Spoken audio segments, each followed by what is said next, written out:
Hi hello எல்லாருக்கும் வணக்கம். Third day of rosemary water இந்த சேலஞ்சில் இன்றைக்கி தேர்ட் டே. அந்த ஸ்ப்ரே யூஸ் பண்ணி எனக்கு எப்படி இருக்குங்கிற ரிவ்யூ உங்களுக்கு நான் ஷேர் பண்ணுறேன். ஸ்ப்ரே யூஸ் பண்ணி செகண்ட் டே எனக்கு ஸ்கேல்ப் நேச்சுரலாக ஆயில் ஆகிடுச்சு. நான் ஸ்ப்ரே பண்ண இடம் வரைக்கும் ஆயில் செக்ரேட் ஆகுது. எனக்கு தேர்ட் டேக்கு அப்புறம் ஹேர் வாஷ் பண்ணாமல் இருக்க முடியல. அது நேச்சுரலாக ஆயில் இருக்கிறதுனால எண்ணெய் வச்ச தலை மாதிரியே இருக்குது. ஸோ ஃப்ரெஷ்ஷாக இல்லை. ஸோ நான் அப்படியே அதை விட்டுட்டேன்னா எனக்கு அது டேண்ட்ரஃபாக மாறிடும் இல்லைங்களா.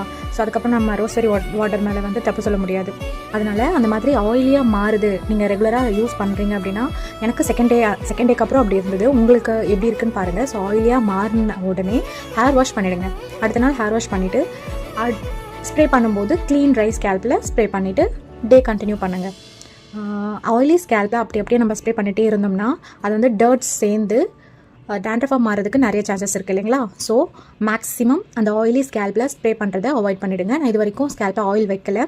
ரொட்டீனாக ரெகுலராக நைட்டில் தான் நான் யூஸ் பண்ணேன். எனக்கு காலையில் டைம் கிடைக்க மாட்டேங்குது. அதனால் நைட்டில் மட்டும்தான் நான் யூஸ் பண்ணுறேன். உங்களுக்கு டைம் இருந்தால் நீங்கள் டேயில் கூட வீட்டில் இருக்கீங்க, ஃப்ரீ டைம் இருக்குது உங்களுக்கு அப்படின்னா டே டைமில் கூட நீங்கள் ஸ்ப்ரே பண்ணி மசாஜ் கொடுத்துக்கலாம்.